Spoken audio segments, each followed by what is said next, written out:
Hello. Welcome back to Who Watches Us, the movie podcast where we watch the movies. But who watches us? I am your host, Alex, and I'm joined by... Me.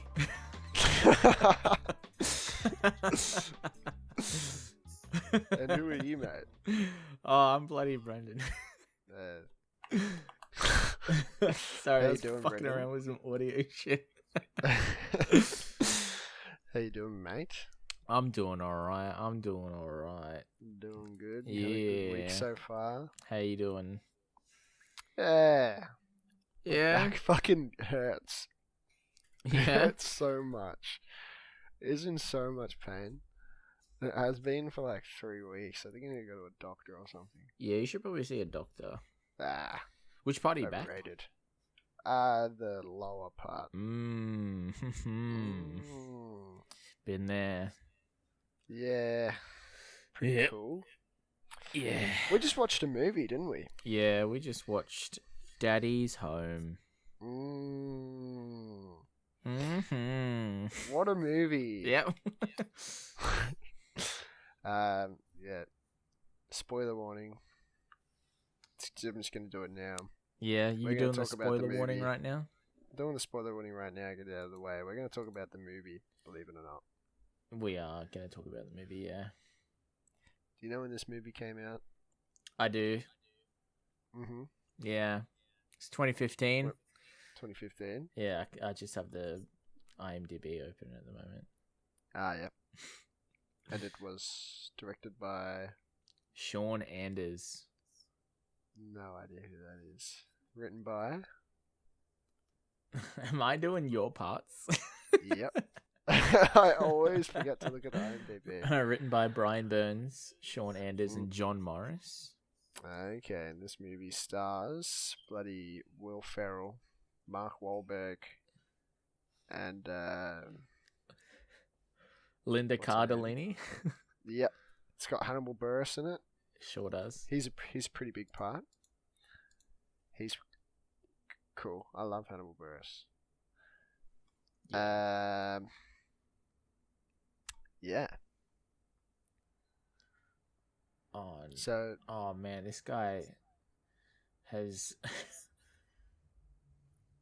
he's not done very good movies. no, Oh, he's done. It looks like he's done one banger, and that probably launched a lot of his career. Well, he's done two, but one of them I haven't seen, so I can't really comment on it. that's my boy. I've seen that movie. I've seen Instant Family too. Hot Tub Time Machine. Time Machine. Sorry, I just like sneezed like crazy. I'm dying. That's Sean Anders. Yeah, he was a writer for Hot Yeah. Tub Time Machine. Yeah. Okay. Horrible Bosses 2. Haven't seen that. Where the Millers. I've seen that. Mr. Popper's Penguins. I've seen that. What? Why have I seen like half this guy's movies? I've seen a lot of them actually. Yeah, Instant Family, Daddy's Home. I actually haven't seen Horrible Bosses, but Where the Millers, Mr. Popper's Penguins. And I haven't even seen Hot Tub Time Machine actually. What am I talking about? I don't know. You're just lying to me. Yeah. Instant Family was alright. It's exactly the movie you'd think it would be. But it's good. Yeah. What are we doing? We're doing the podcast right now. Oh, okay. So, Every time you're the one hosting the the podcast, it's fucking chaos. Yeah. You know what? It's structured chaos though. Yeah. So, what do you think of this movie? I thought it was okay. Mm. It was pretty mid. Enough said. it's one of those comedy movies that you really wish you'd laughed more than you did. Yeah. No, I definitely felt that. I had a couple of giggles every now and then, which I sort of felt guilty about. I'm like, oh, am I laughing? I would have a couple of giggles. That's the point. Yeah. I don't remember what I giggled at. Most of the things I had a little giggle at were Hannibal Buress. Yeah. And some other things, not as memorable, but they made me have a little giggle. I'm like, I don't even know what's going on. Yeah, I have similar thoughts on this movie. It's like, just, Yep. just. Yeah, it's okay. I was hoping it would be funnier than it was. I didn't expect much from this movie. Oh, I had low expectations. I had low expectations, but I thought at least we could make fun of it together. Mm-hmm. But we didn't even really get the chance because it's not like that poorly written. It's just not that funny. It's not the same sort of caliber bad as The Meg or Morbius, where like The Meg, it knows what it is. The Meg knows what it is. It leans into that ridiculousness. Yeah. But this is kind of like grounded in realism, and there's just some really weird stuff that happens that's super unrealistic.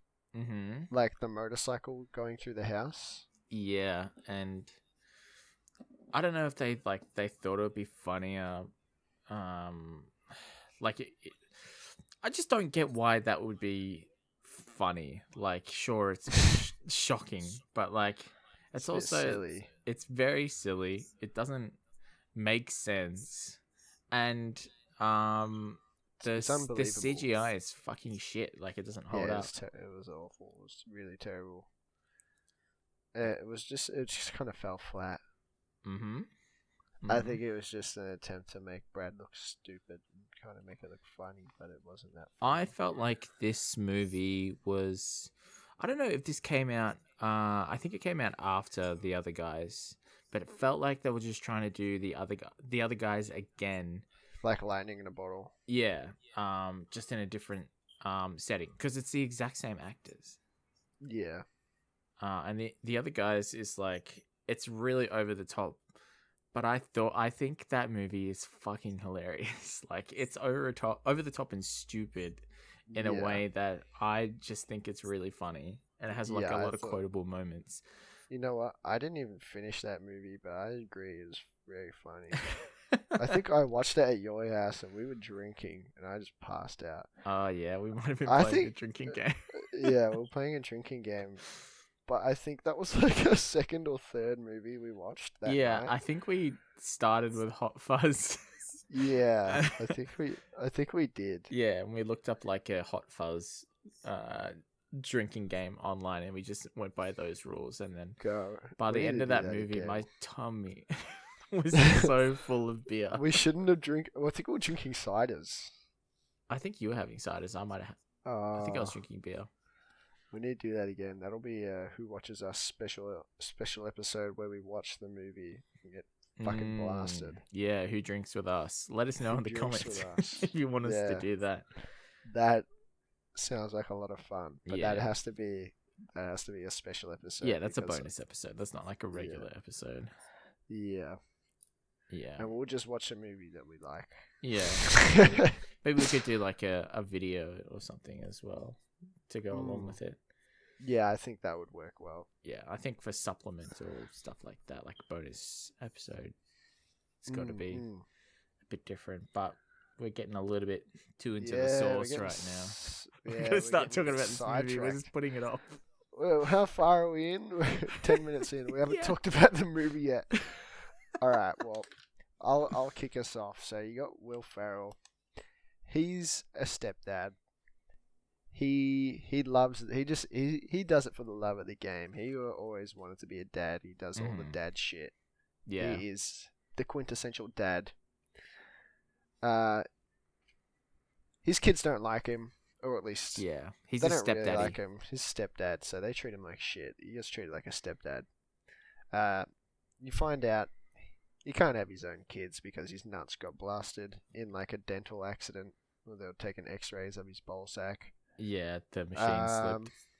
Yeah, but you know he's pretty content with his life. He loves the kids and he loves his girlfriend slash wife. I'm not unsure if they're married or not. Yeah, they're married. They're married. Okay, he loves his wife.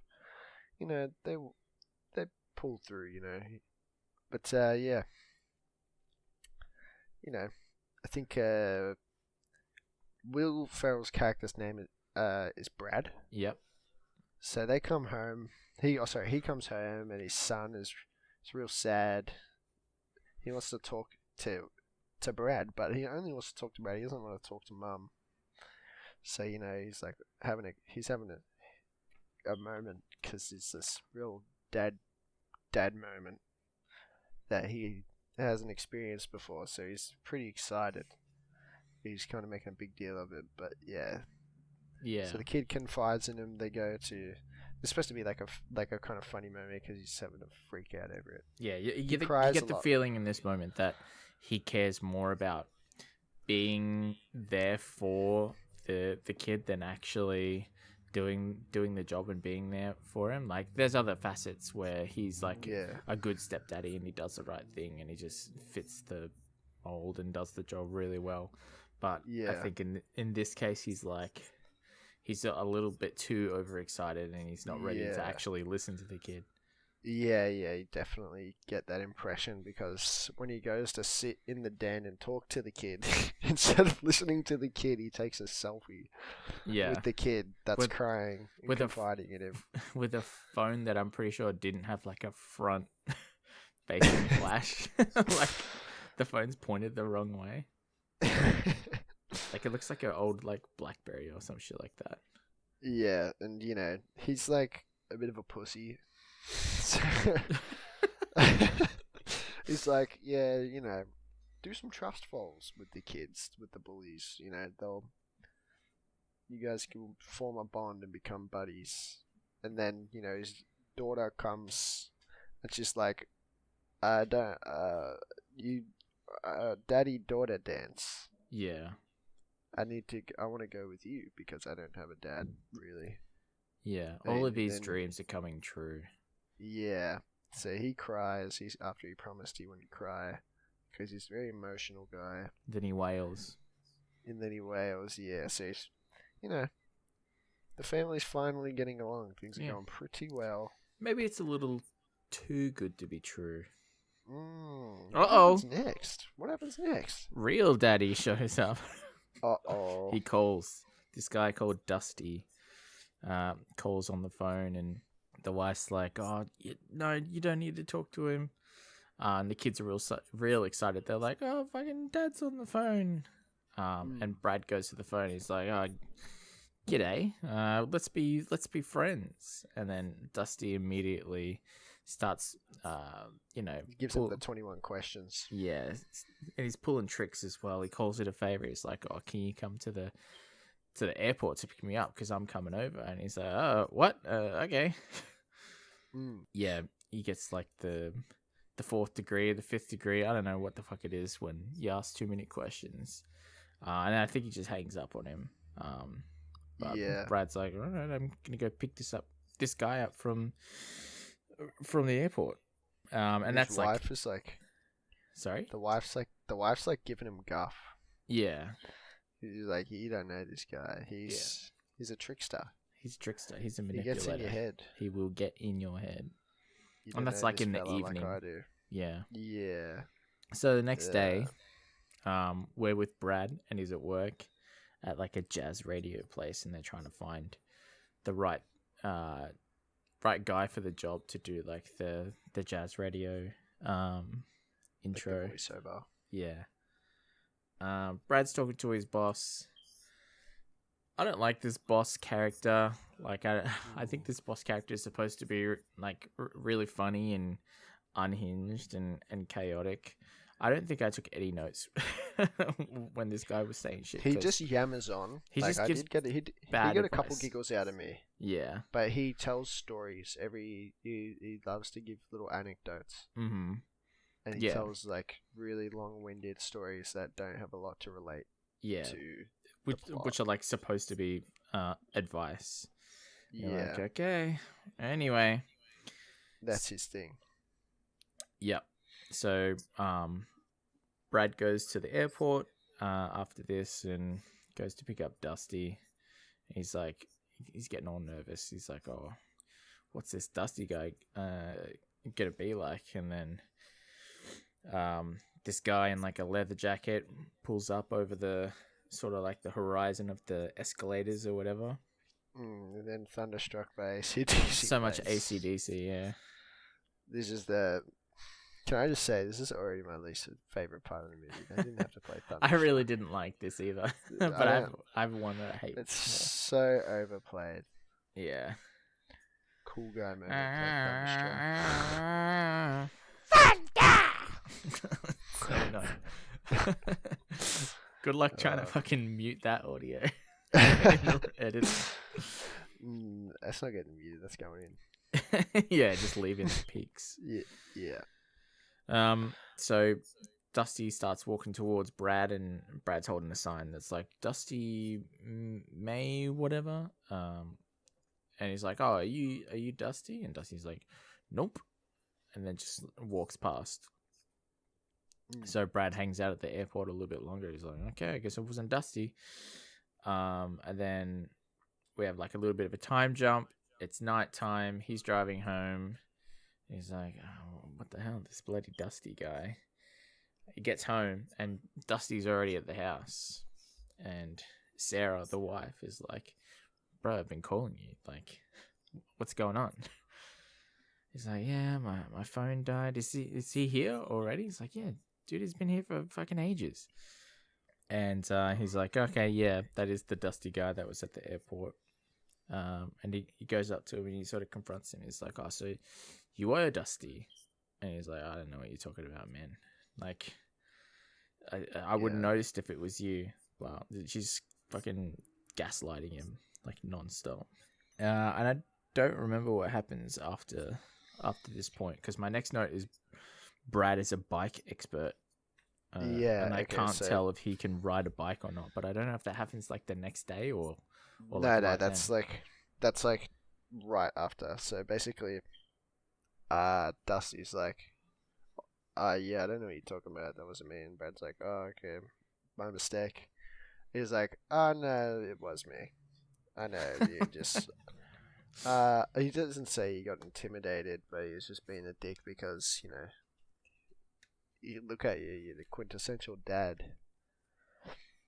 And he just makes some shit up to get out of it. And then, you know, Brad starts talking about bikes. And by this point, I think I kind of got the same impression, like, does this guy know what he's talking about? At first, it does sound like he does know. Yeah. And then you realize he's just fucking also making shit up. Yeah, like, do you have to be, like, it wasn't really played in a way that,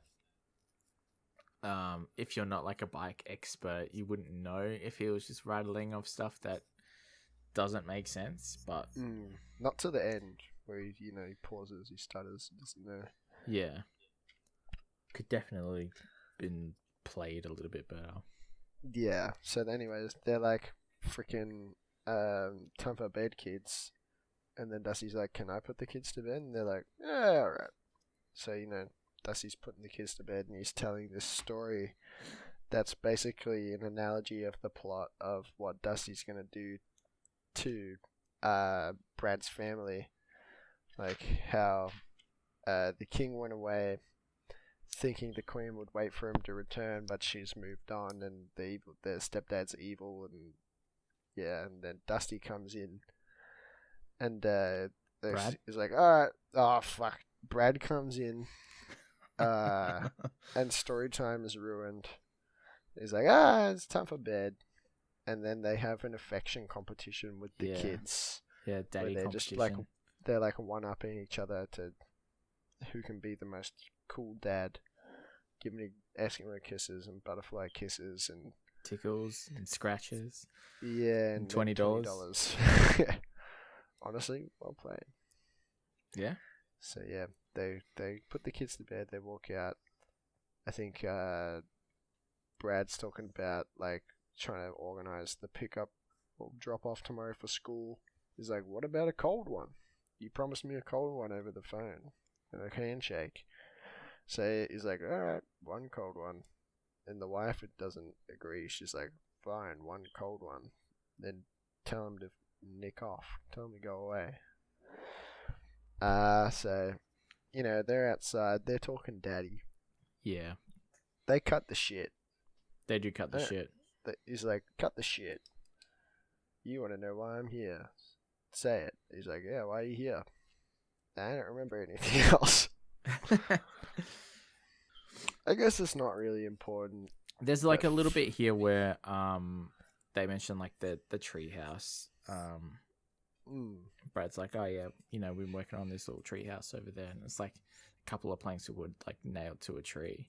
Yeah, it's like a bonding thing between the son and freaking Brad. Yeah, basically, Dusty's like, "All right, I'll tell you why I'm here." Doesn't respect any boundaries, and then also manipulates Brad into letting him stay there for a week.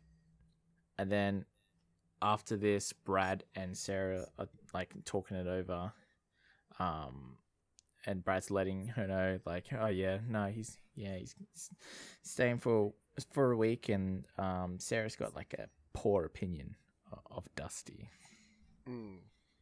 Because she knows what he's like. Yeah. He's played her before. He's played Brad. Yeah.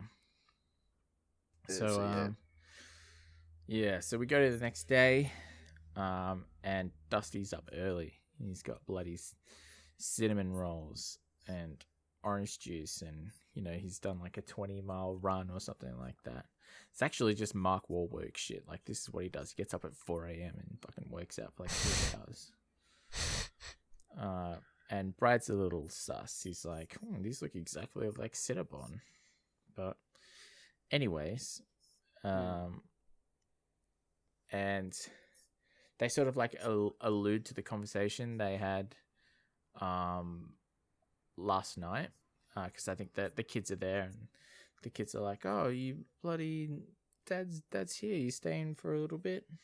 I don't know. Maybe I'm fucking misremembering things. But then a fucking zombie dog shows up. Yeah, what's his name? Tumor. Yeah. Because he grows on you. Yeah. Basically Dusty like went out and found this dog off the street and like brought it inside. And then tried to use that analogy for like what they were talking about like last night, like letting someone into your home, and getting to love it or something like that. I don't really remember. I was tuning out. Dusty's character loves teaching moments. Trying to be a dad. Yeah. And gaslighting. Just the most heinous shit to Brad. Yeah. Just like a funny in concept when you think about it, but it just doesn't end up being that funny. Yeah, so fucking decrepit dog. And then the mum puts it on Brad to like decide if it can stay. And then he basically gets gaslit into letting the dog stay. Yeah. I think he's like, if you don't let the dog stay, I'm gonna have to take it to the pound and it's probably gonna get put down, and the kids fucking flip out. Yeah, the daughter's like, "I hate you." And then he's like, "All right, the dog can stay." He's like, I don't hate you anymore. Yeah. So yeah, the wife's got to go to work. So she goes out and the bike's in the way. So this is what I was talking about before with the scene with the bike. So Dusty's going for a shower, and then Brad is like, he's like, "Brad, can you move the bike?" And Brad's like, "Yeah, no worries." So he goes to move the bike, and you can tell he's lying before now because he's like kind of shitting himself on the bike. Um, um, um, What's going on? I can't read my fucking notes. This is chicken scratch. Who wrote this shit? You did. I know. Fucking Brad loses control of the bike Yeah. in the driveway, goes onto the lawn, and then drives into the front door, up the stairs. Yeah, almost hits the kids. Almost hits the kids, the entire family. Then fucking the bike goes out one of the windows onto the roof, and then falls onto the family car back in the driveway. And it looks like shit. The CGI is really bad. Yeah, the CGI is not good here.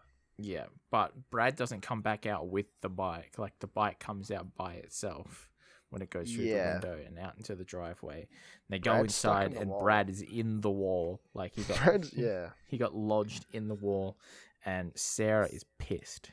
Yeah, she's like, ew. Fucking nearly hit the kids, nearly hit us, fucking broke the house. And Dusty's like, oh, he's just trying to show off for the kids. And then he makes it into a teaching moment. He's like, never say you can do something if you can't do it. And then he punches the wall, and Brad falls out of the wall. Yeah. Yeah. Yep. Yeah. So I think now Dusty's driving the kids to school. Yeah. So they get in this fucking, the car's all fucked up, but Dusty's driving it anyway. I'm guessing maybe Brad's a little bit injured or something. Like, they don't explain why he drives the car. Like, he's just driving the car. Or maybe they did explain why, and I fucking tuned it out, because I can actually feel in real time my brain is purging this movie from my memory, because I'm reading my notes and I'm like, I don't know what's happening right now. Yeah, no, I just completely blanked before. I had no fucking clue where I was to. But so Dusty is driving the car, taking him to school, and then there's this drop off line for dropping off the kids, and you got to stay within the cones. And there's this lady out front, and she's like, stay within the cones like a bloody ice cream, mate. You got to stay in the cones. And Dusty, he's not having it. Like, he's like, I got to pull out of here. I got to get ahead of these guys because they're taking too long. And it goes to swerve outside the cones, and the lady, she's like losing her mind. And Dusty's like, fine. He pulls back in, and then the lady thanks Brad because he's in the passenger seat. Like, I don't know what's going on there. It's just a bit in the movie to show that, like, they're tight. Like, he's you know, he's in the community. He knows everyone by name. They know him. He's him. His dad. He is the stepdaddy. He's the fucking man around these parts. All right? Yeah. And these kids, I don't know what happened in this moment. Oh, it was Dusty trying to go outside the lines, and the kids fucking lose it again. I'm like, man, these kids just go from 0 to 100, like, constantly. Like, they're really chill, and then they're screaming at the top of their lungs. Kids, am I right? Yeah. Honestly, that kind of is kids. Where are we? So... Dude, this movie. Okay, so for some reason Brad takes Dusty to work. It's okay. I can take over if you like. Yeah. Well, it was like, I think before that, Brad's like, yeah, don't worry, drop off can be very overwhelming. He's like, I fucking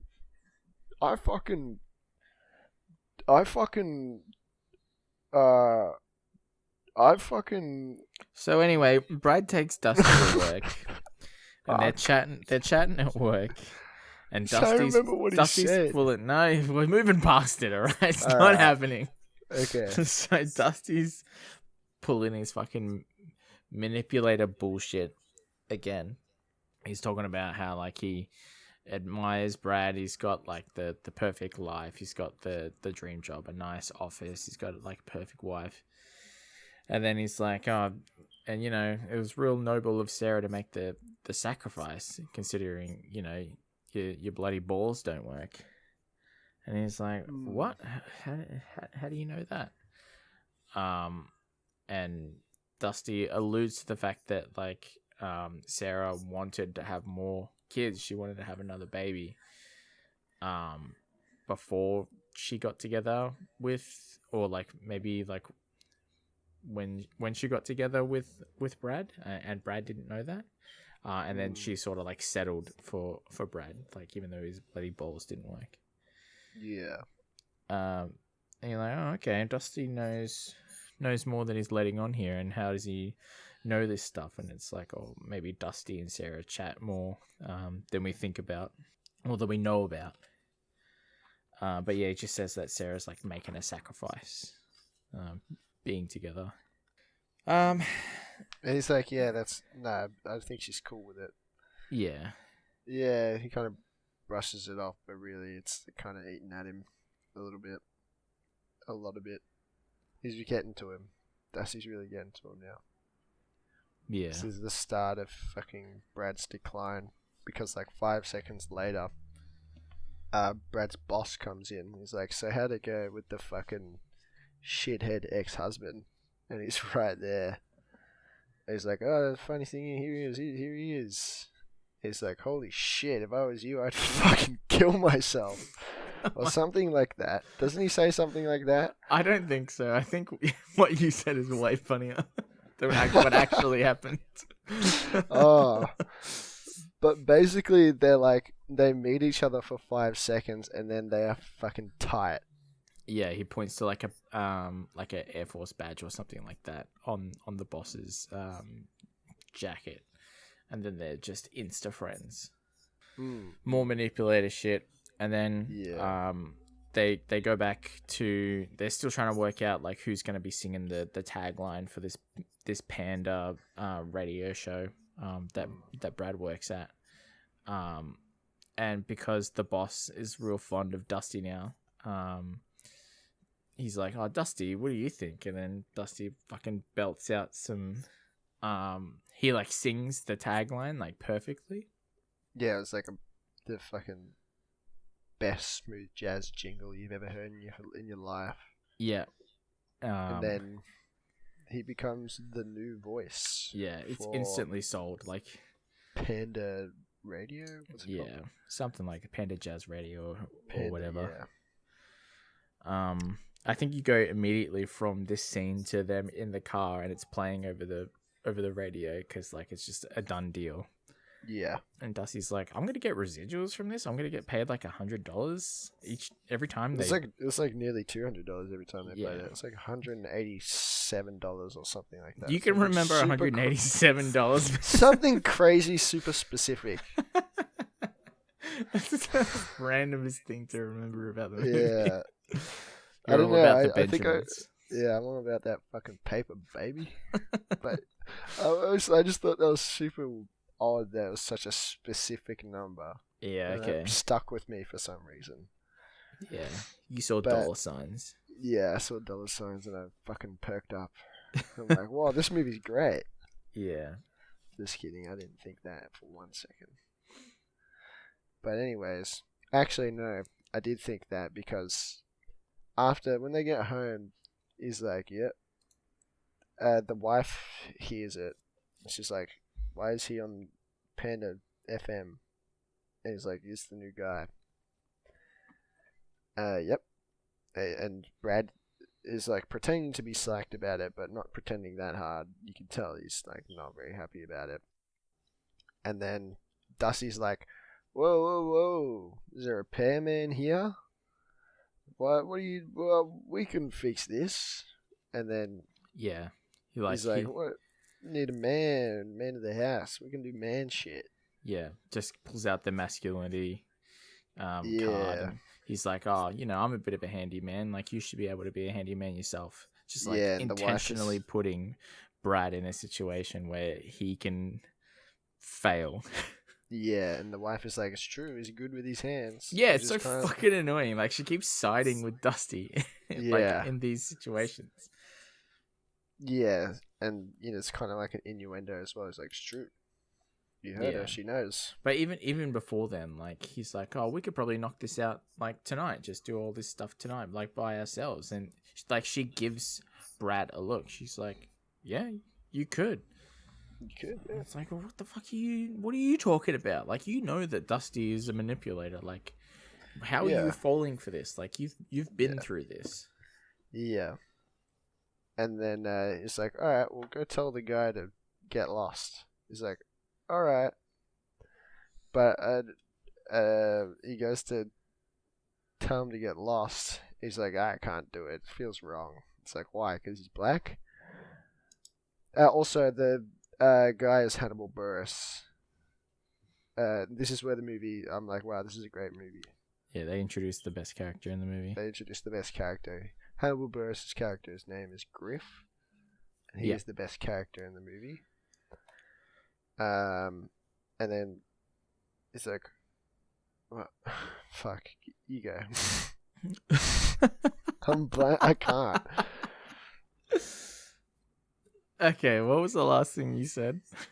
They're making guy out to be racist, Brad. Yeah. So they like he's like, oh no, I don't want to, and then Dusty's like, oh, is it because he's black? And then he starts like leading the conversation into like saying that Brad is a racist, and the kids show up, and like he keeps saying these things, and the kids are like, oh, so like Brad's a racist, or something like that. Brad's like, a racism. Yeah, that's what they say. I think they say it wrong, and then the mum corrects them. It's like, no, he's a racist. It's like, oh wait, no, he's not a racist. But then Brad buckles. He's like, fine, I'll go fire the guy. He goes upstairs, and then we cut back to like he's arguing with Griff, and it's like, is this because I'm black? Like, you don't think I can do the job? He's like, no, it's fine. It's like, man, this is some racist shit, and then he takes off. Yeah. Just like that, the best character in the movie is gone. Yeah, and I got really worried at this point. I'm like, did they just waste Hannibal Buress? I'm like, is he really just gone from the movie forever now? I'm like, surely not. Yeah, like he better not be gone. He better be coming back. But yeah, like he's had a day. There's probably some more scene here, but I'm skipping to like they're in bed and Brad's spirit is broken. He's like, man, this is just it's been a day. I'm real tired, and he gets like the pep talk from Sarah. She's like, nah, dude, I love you, fuzzy balls. Like, you got this. Fuck, I can't remember what else she says.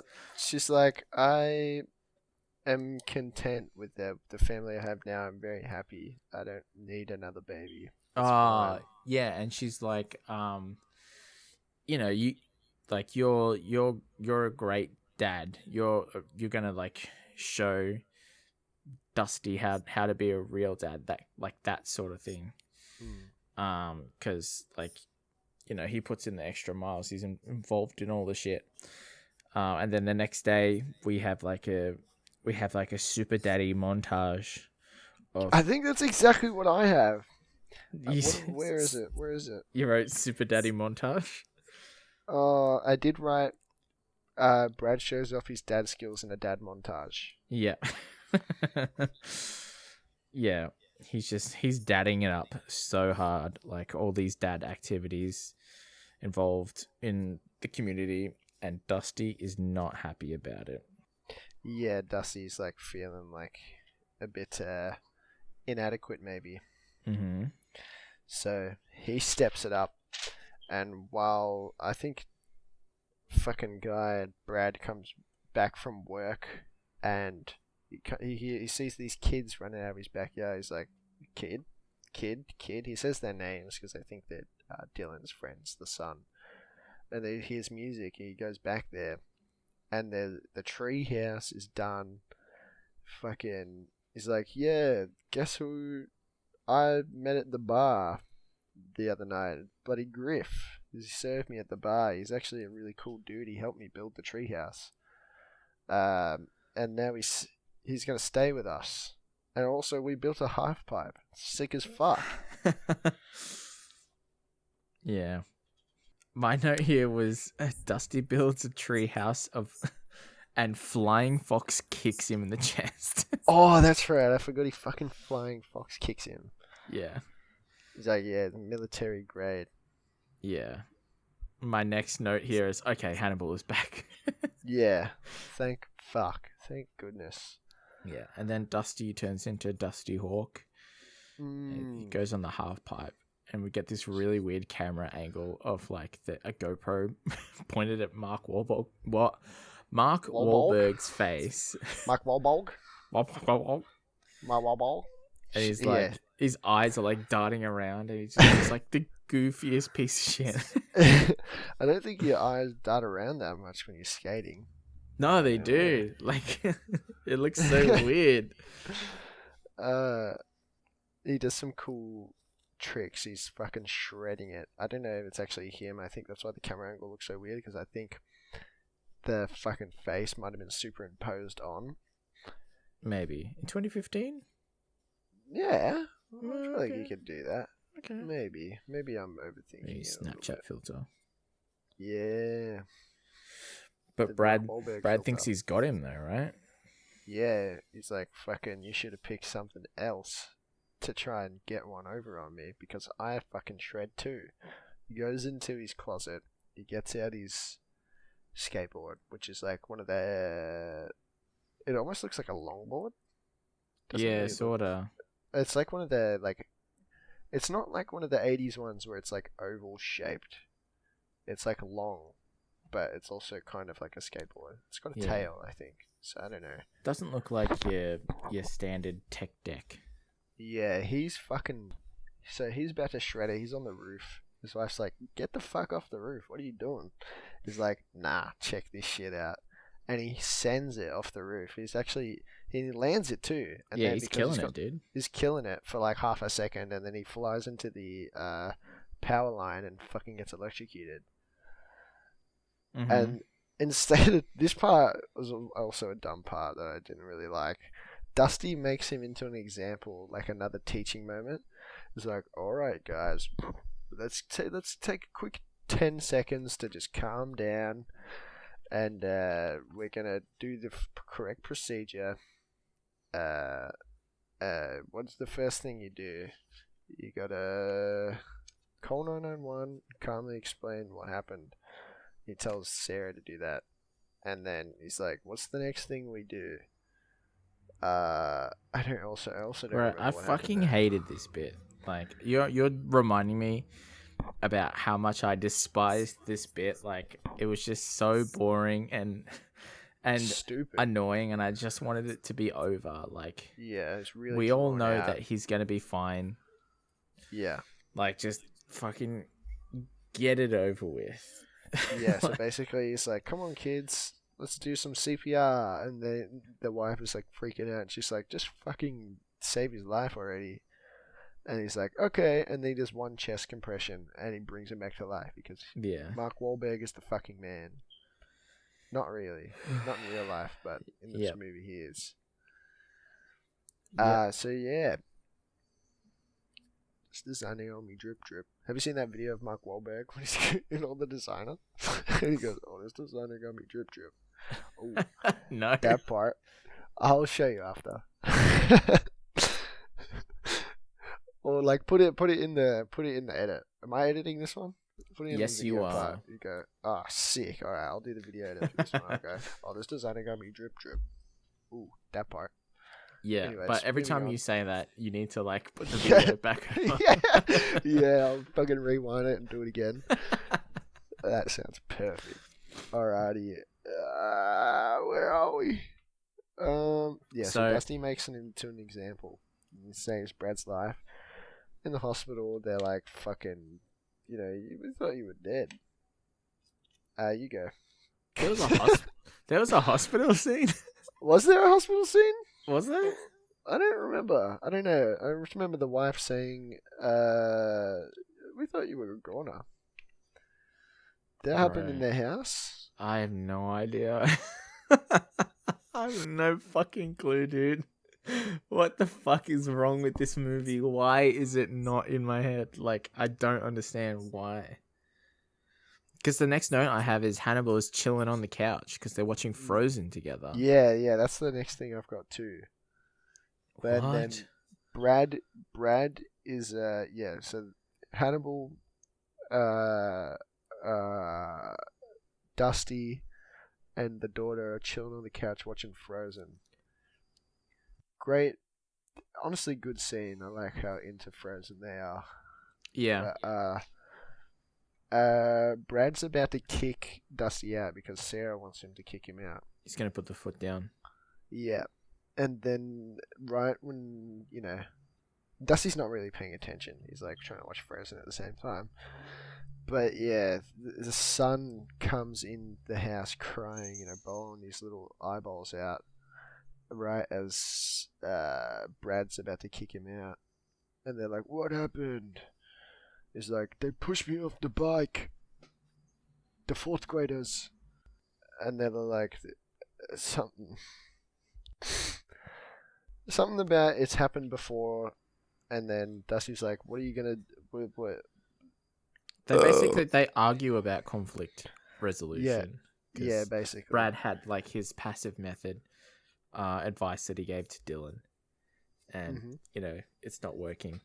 And bloody Sarah and Dusty, they're like super emotional about it. They're super pissed off, and they're like, "You got to beat the shit out of these other kids, man!" Like, so like they're all arguing about what's like the best method to teach Dylan for conflict raise. And then Griff comes into the scene and he's eating out of the fridge. And this is my favorite part of the movie. Yeah, this is the great part.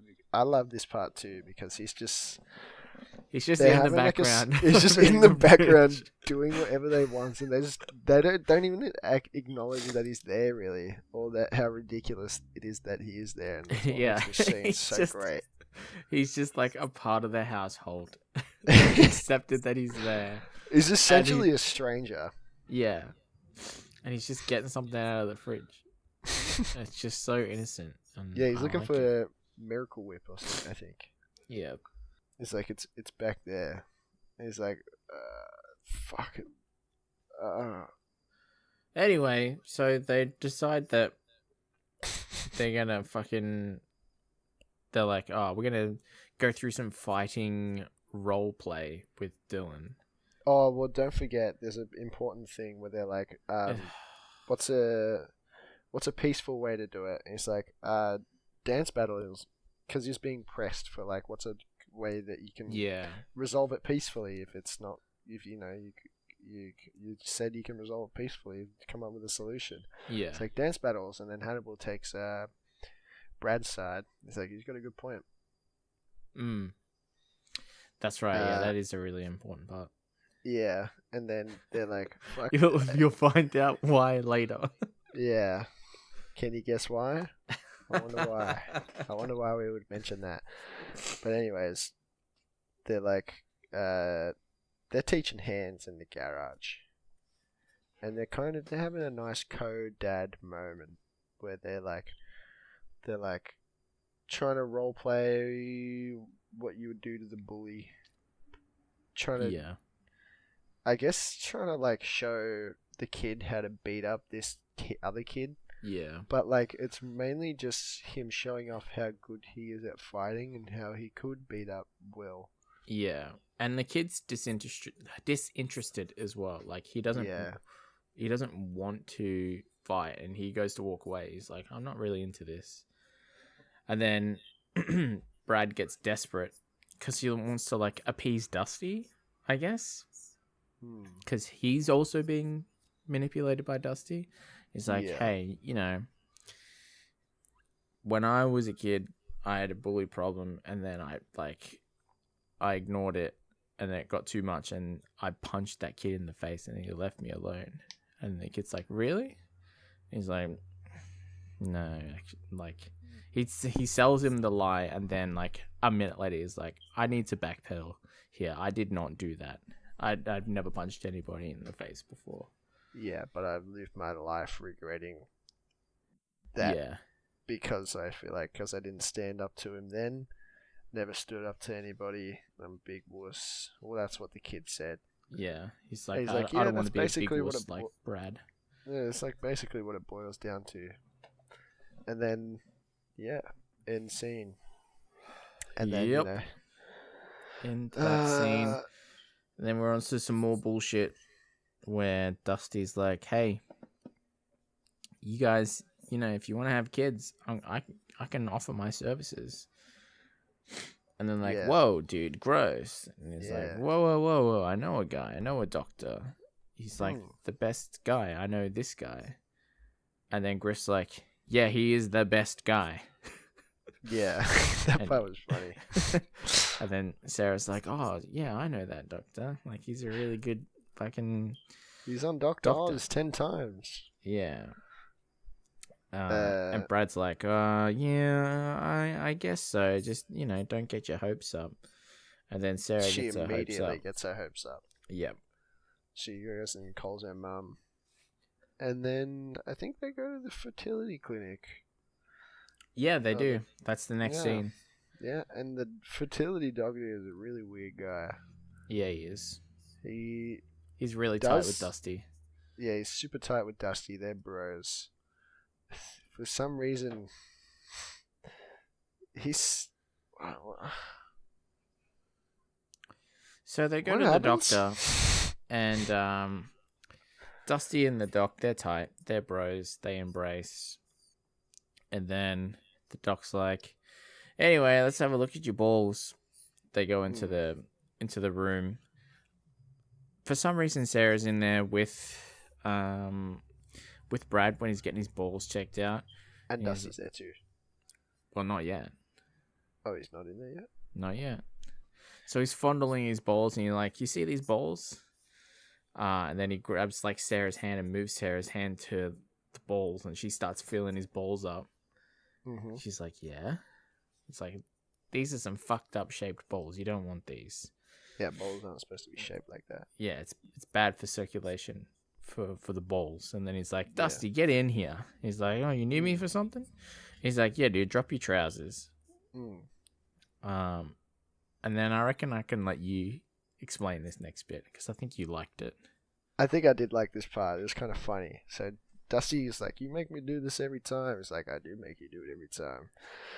And then he drops his trousers, and then they're all staring at his humongous cock and perfectly symmetrical, smooth balls.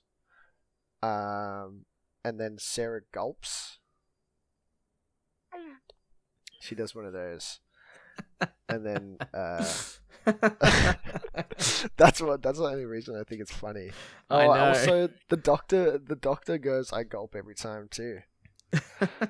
Which I also thought was I also like that part. I thought that was funny. Because I thought it was funny. Yeah. I don't want to explain the joke. It means he's seen his cock a lot.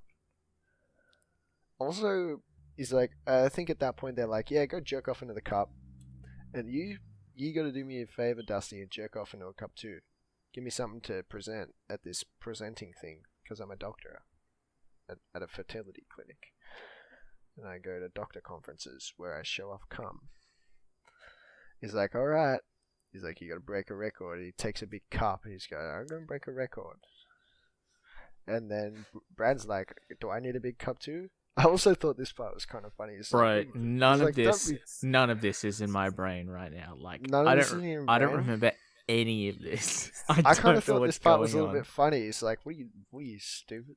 Let's quit wasting daylight. Fucking get to business. We have the whole day here. It just shuts Brad down. It's kind of funny to me. Fucking shut my brain down too. Anyways, that's that.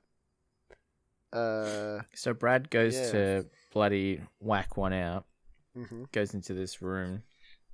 He drops his trousers. And he drops the curtains as well. And everybody sees his cock and bulbs. Yeah, his fuzzy balls to the whole office, and everyone's laughing. Laughing at his fuzzy ball sack. Yep.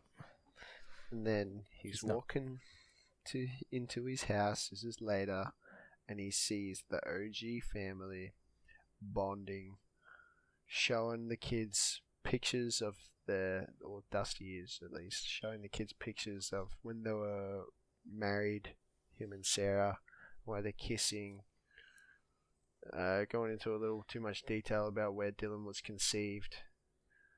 Yeah, basically like it's be pretty heartbreaking to come home and see that. That's what Hannibal says. He goes, I don't like you, but that's fucking heartbreaking. Yeah. So yeah, he comes inside, and then it's story time again. And then he's being very combative at this story time, Brad, because, you know, bloody Dusty's always hammering it up about he's evil, fuck this guy. And he comes in, he says, no, he's alright. He's like, he killed the guy. And it's like, no, he didn't. He actually didn't kill him at all. It's basically the thing on the when you're on the playground as a kid or running around playing pretend. Yeah. It's like, I kill you. It's like, no, you didn't, because I had impenetrable armor. And you're like, you can't do that. It's like, well, I just did. I think basically before then, kind of we have like one more emasculating moment for Brad as well. Like, he's at work and his boss just randomly mentions that he gives Brad a check for residuals for his voice, and he's like, hey, this is for Dusty, also it's more than you make. Just one more fucking kick in the balls for Brad. But anyway, you continue. So yeah, things get heated, and then they go, story time's over. What happens? They go outside the room, and they're arguing a little bit, and I don't remember. I don't know. Whatever, dude. Fucking move on. Whatever. This movie is getting worse and worse the more I think about it. They get to the next scene, they kind of like fucking, you know, whatever. They're at the doctor's office, right? Yeah, back at the doctor's for the results. Yeah, and the doctor's like, I'm so sorry, but your husband's going to have to fuck you relentlessly and come in you all the time because he can produce babies. Yeah, he's got good balls. His fuzzy balls are good. Yeah, and he basically presents some alpha male pseudoscience. He's like, when the lab rats are in the presence of an alpha male, they produce calm. That's what's happening here. Yeah. Raises the T levels. Yeah, raises the T levels. So, yeah. Dusty's not happy, though. Dusty's definitely not happy about that because that was not part of his plan. And who is happy? Who is happy? The wife and Brad. Oh, yeah. Yeah, they're super happy. They're banging it out all the time now. He goes into work and he's got bloody sperm swagger. Yeah, he's got sperm swag. He's fucking... You can tell his balls are swollen, full of semen. So yeah, his boss... his boss is like, wow, look at you. You got swimmers. And they have a high-five moment, I think.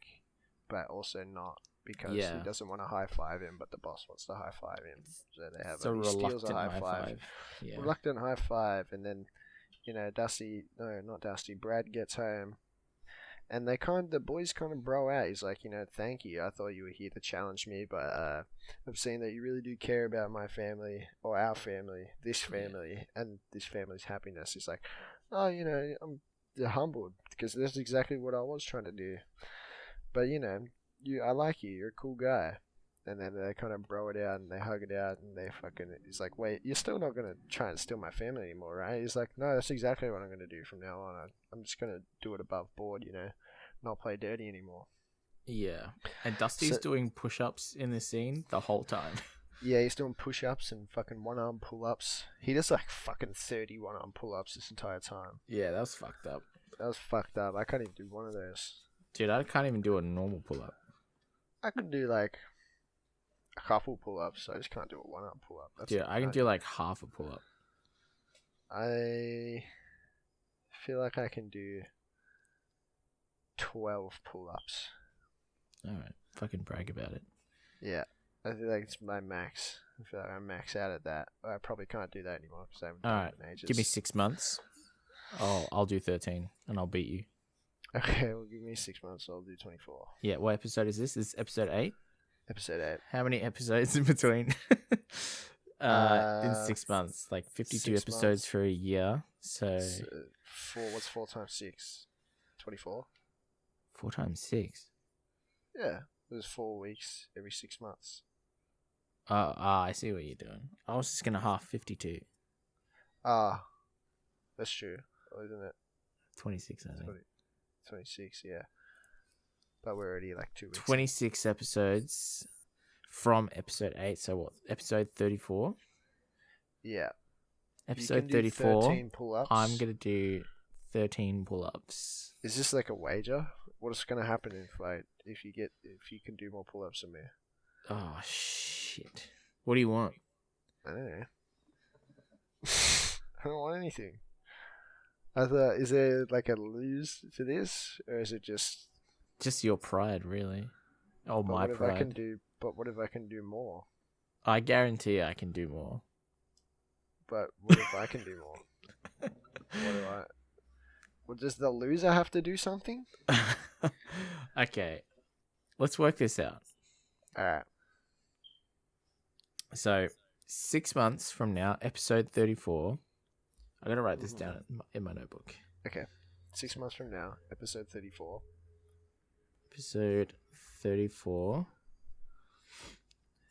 I will be able to do more push-ups than Alex. We're doing push-ups? I thought we were doing pull-ups. More push-ups. I'm kind of crazy at push-ups. I feel like I can do like 50 push-ups in a row. 50? Yeah. It's pretty good. Maybe not anymore. But I feel like if I tried really hard, I could. More pull-ups than Alex. And let's just put like a 6-pack of beer on the... Okay. Well, just wager a 6-pack of beer.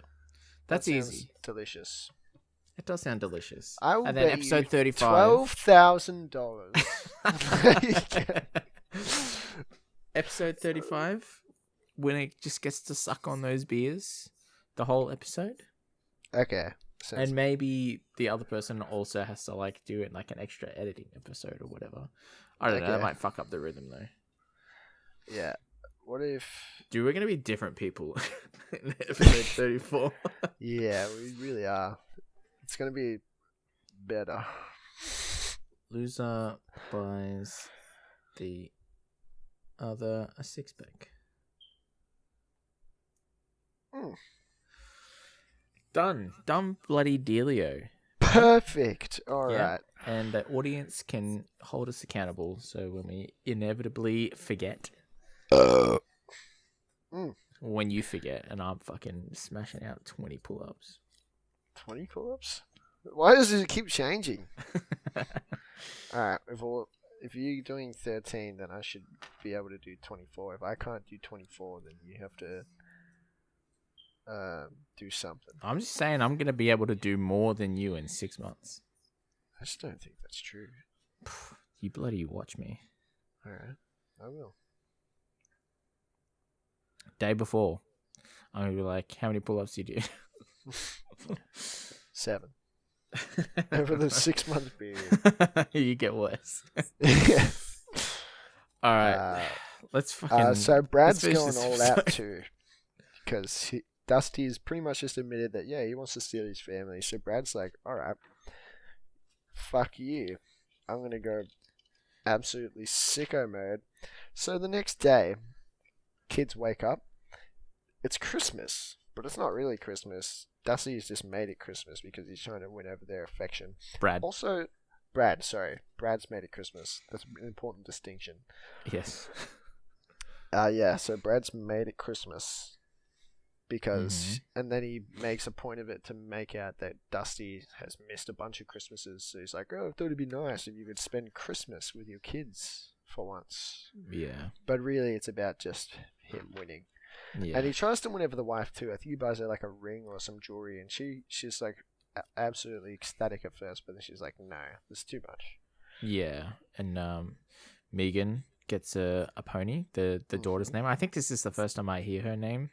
It's the first time I wrote it down.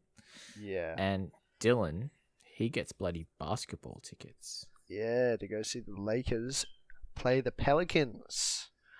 So, yeah. And then you get a scene where Mark Wahlberg is like, "Nice, real nice, well played." And then they go to the basketball game.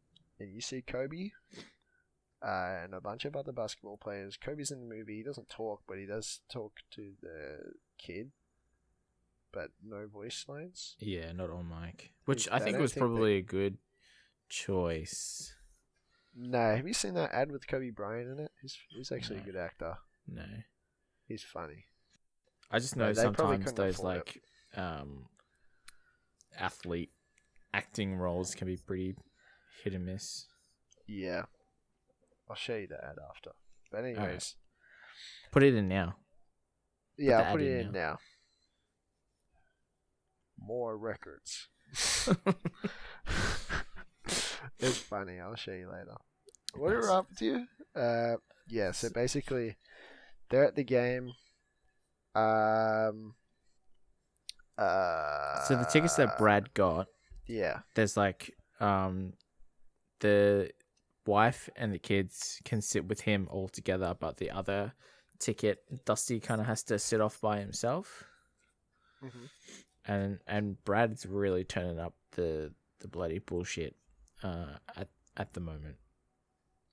And Dusty sees an old friend, like they like recognize him from he was like one of the coaches or like performance coaches or something like that. Comes up and is like, "Oh, bloody Dusty," and they're like, "Oh, how you doing?" I said, "Fucking, you want to come? I'm just with my family here. This is my family.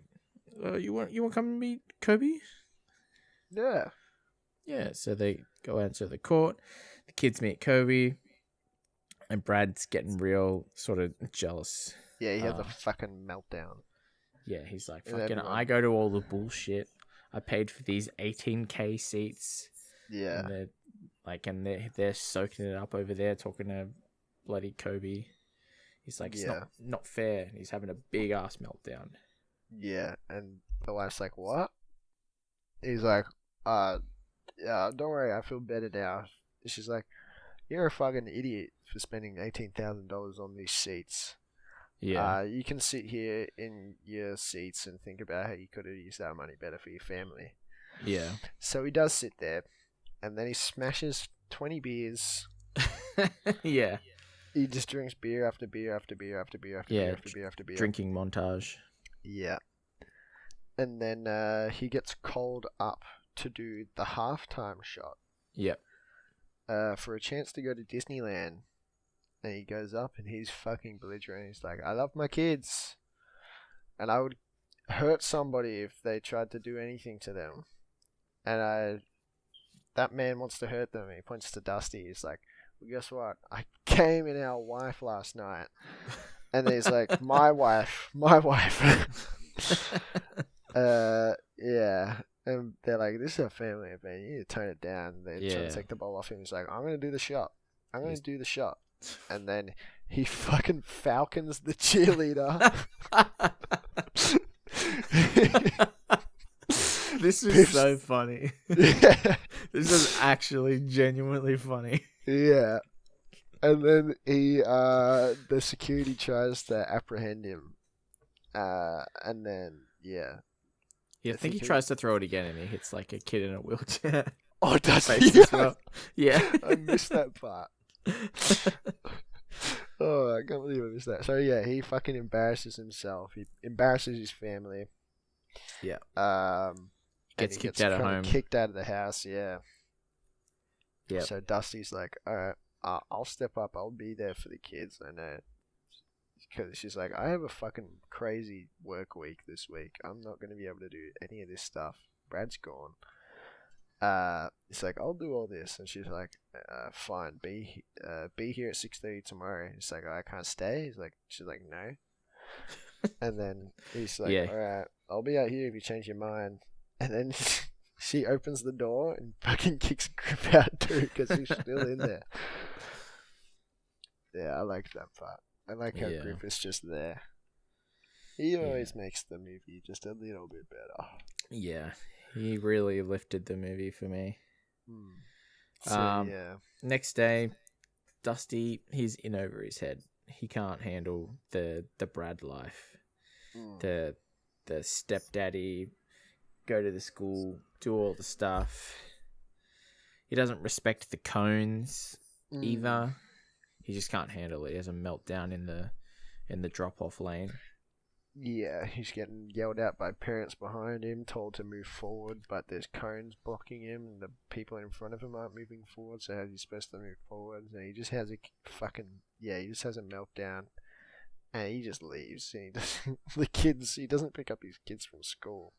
So they're just at school. He just leaves them. Yeah. Yeah. So Dusty can't do it anymore. Yeah, he can't do it. And Griff, he intervenes at this point. He does intervene. He comes to let Brad know. He's like, hey, I just want to let you know, I saw Dusty at the bar, I think. And he says he can't do it anymore. He's skedaddling. Yeah, he's gonna peace out. And Brad's like, at first he sort of refuses. He's like, nah, I can't do it. And Griff's like, oh, okay. And he's like, wait, Griff. I can do it. Yeah, he yells it, and Griff's still in the room. He's like, oh, I just closed the door because shit was getting personal. Yeah. And then they have like a back and forth. He's like, he tries to explain what he was going to do. He's like, can we reenact it? I was going to chase you down the hallway, tell you to wait. Anyways, that joke works better if you can see the acting. Yeah, I didn't write a lot of the jokes down because, like, reciting a joke is just never going to be as funny. It never hits the same. I don't know why I keep doing it. But yeah, I only do it for, like, the stuff that's, like, it's better if you, like, you can imagine it. Like, when he fucking falcons the cheerleader. Yeah, that's a good example. Yeah, although, if you don't know what falcon means. Falcon means you get fucking pegged in the face by, like, a bowl. Yeah. Like, right in the middle of your face. Like your nose. Yeah. Oh, man. So, Brad's going to save the day. He goes to fetch Dusty. Dusty's at the bar. And Dusty's like, nah, man, I can't cut it. Like, this just ain't for me. And he's fed up at this point. And he punches Dusty in the face. But it's a really, really limp punch. Yeah, he hurts his hand more than Dusty gets hurt. Yeah, like if you can imagine like the tiniest little smack on the face. Like a... Yeah. Real weak shit. Yeah. And Dusty's like, you know what? I respect you. Yeah, so they're cool now. Yeah. He's convinced Dusty to go. Yeah. And then they get there. Yeah, they ride the bike to the dance. It's pretty cute. Brad's like takes him there, and still Brad's perspective is like he was just gonna get Dusty and bring him to the dance because he's the real dad. Yeah. And Dusty's like, whoa, like you're coming in too. Like we're in this together. And he's like, oh, but I look like shit. And Dusty's like, nah, dude, I got you. And then he fucking tidies his shirt up. He just like fixes up his jacket and then tucks his shirt in. He's like, wow, I look amazing. Yeah. And then they go inside. And the kid's been there. It's been like 2 hours, I think, at this point. The kid's just been sitting there. Yeah. The daddy-daughter dance. No dad to dance with. Kind of defeats the purpose of the daddy-daughter dance. They come in and they're like working as a team. The mum's really mad at first. but she sees their teammate, their co-dadding, and she's like, what the hell did I miss? And they're like, we're cool now. And then they see Dylan getting picked on by the fourth graders. Oh no, the daughter girl comes up. Yeah, she's like, Dylan's over there with his bullies. They're bullying him again. Yeah, they're really mean. And they're like, alright, I'm gonna fucking kill these kids. And then they see the kids, like, wait, that's a group of girls. It's like 3 older girls. Yeah, and they're watching. They're trying to tell him to stop, but he singles out the big one like they taught him, and then he fucking socks her in the face and it kicks her in the genitals. Yeah. Calls her a bitch. Yeah, and calls her a bitch. And then Bill Burr is the dad of this girl. And then I think Bill Burr, they like have some choice words with each other. It's like, oh, yeah, your kid's been picking on my kid. And yeah, he's like, which one of you is the dad? And Dylan's like, both of them. And Brad gets like the fucking biggest heart on. He's like, yes, I've always wanted to be called a dad. Yeah. And Bill Burr, he's like dismissing Brad because he's like, oh, you're the stepdad, you don't count. Like, I want to fight this guy, the real dad.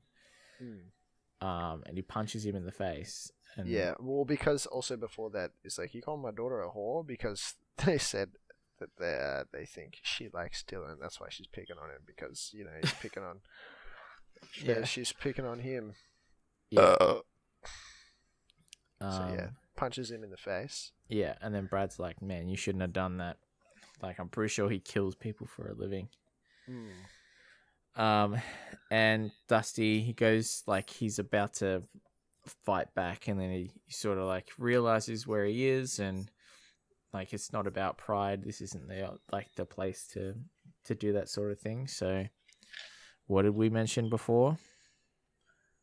Dance battle. Bloody dance battle time. Dance battle time. He starts fucking busting it down because he is Marky Mark and he's with the funky fucking bunch. So he starts breaking that shit down. And then everyone's having a good time. Everyone's dancing. Even the bully dances with Dylan. And everything is good now. Yep. And Brad tells Dusty to stay as well. Yeah, yeah. It's like, I want you to stay. Yeah. Dusty buys, like, we have like a flash into the future. Dusty buys a house nearby, and it's like he buys like a castle with all the fucking residuals he makes. Yeah, and there's like they're like narrating over the top of this, like it's it's Brad and Sarah, like they keep changing it up. They're like, yeah, you know, he's got a wife and he's got a stepdaughter, and Sarah's a little bit jealous of not jealous, but like a bit sort of insecure about like the wife because she's like a model and blah blah blah. She's like a doctor as well. Yeah, and they're the same age, so she's kind of like, you know, she feels what, you know, happened to Brad a little bit. Yeah. Yeah.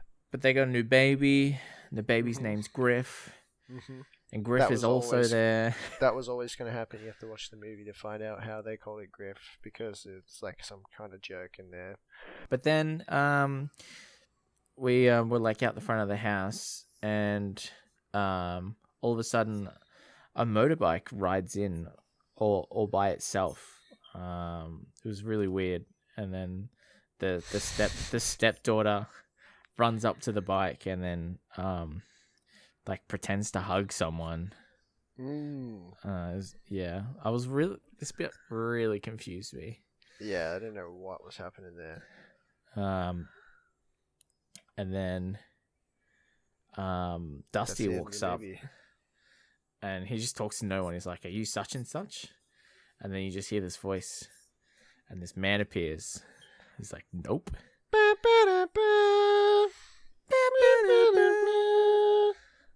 What time is now? You can't see me, my time is now.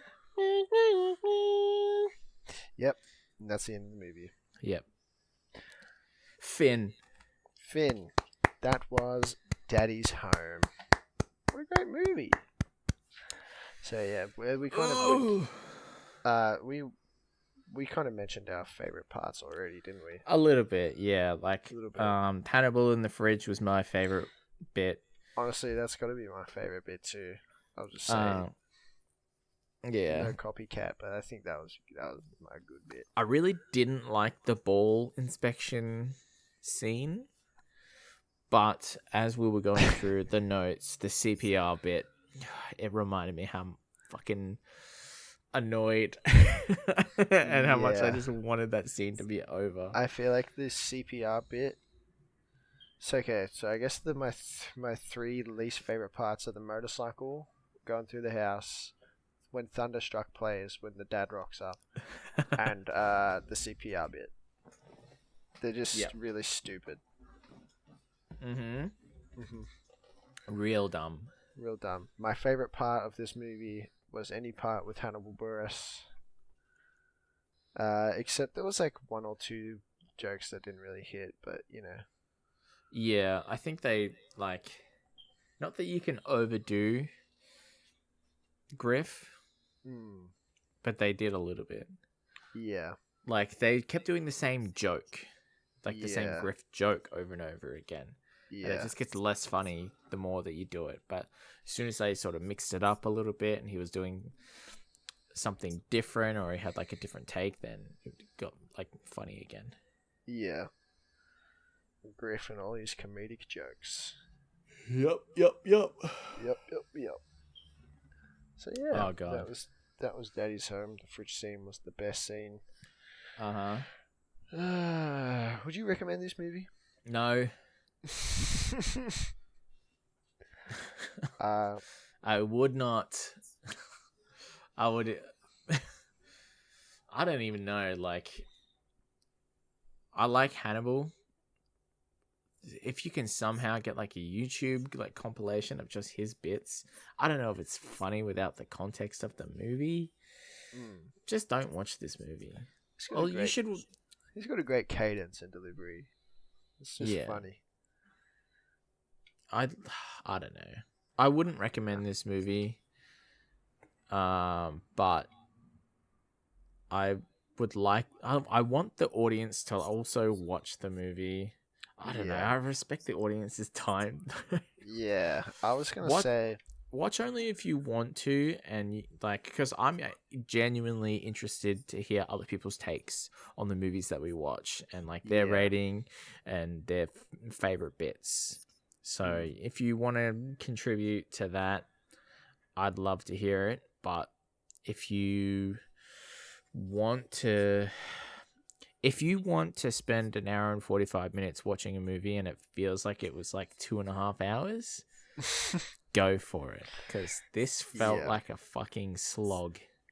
I would have to kind of agree. I would say, would I recommend this movie? Do I think this movie is a good watch? No. Do I think you should maybe watch this movie just to say you have seen it? Maybe. Why not? Do I think this movie is good? No. Do I think this movie is bad? Kinda. Yes. Do I think that if Hannibal wasn't in this movie, it would be fucking dog shit Morbius level? Close. It'd be close. I don't think it'd be that bad. I feel like I had something to say, but I think I pretty much said it. I'm not even going to bother. So yeah.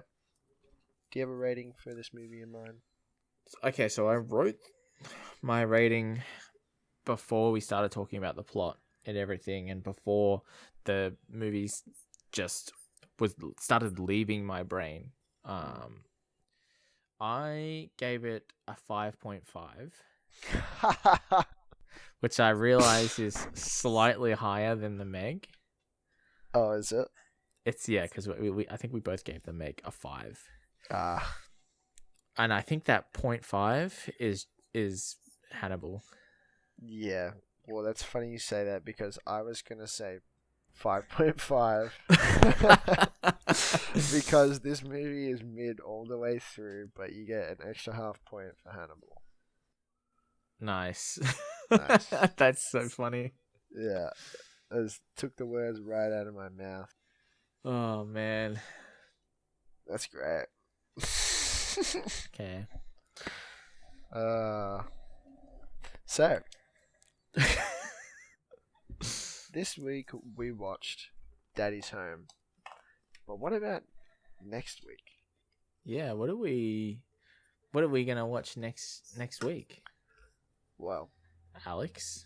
in the spirit of watching good old goofy, funny, If you say Daddy's Home Daddy's 2, Home 2. oh no, no, You knew it, didn't no, you? You knew I was going to say Daddy's Home 2.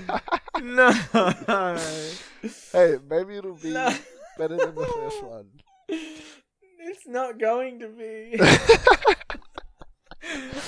Oh, no. I can't wait to watch the same movie again next week. Oh, shit. Hold on, let's see how long Daddy's Home 2 goes for. It's an hour and 40 minutes. Oh, it's gonna feel like 2 hours. It's got Mel Gibson in it. I did see that. John Lithgow. What's he from? He's from Dexter. Yeah. He's like season 3. He's in Is he Lard Farquaad? Yes, he is Lord Farquaad.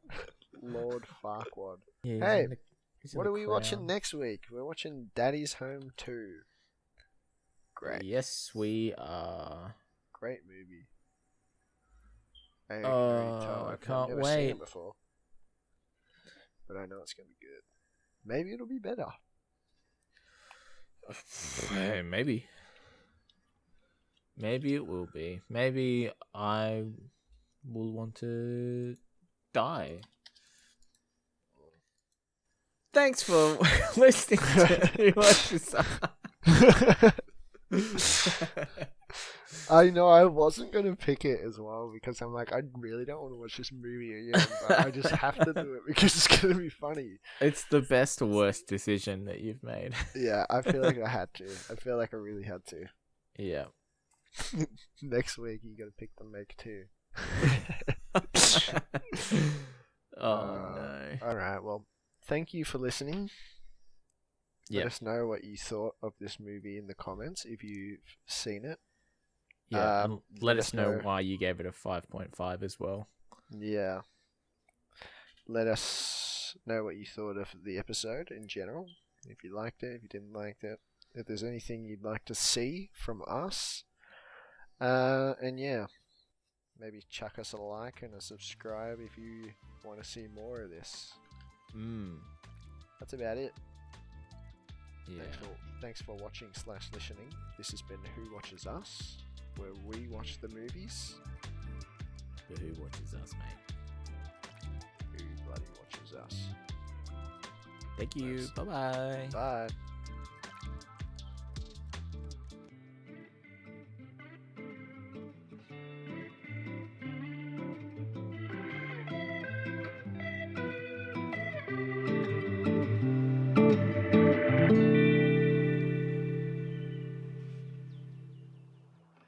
Yeah, and the doctor's like, I'm so sorry, but your husband's gonna have to fuck you relentlessly and come on you all the time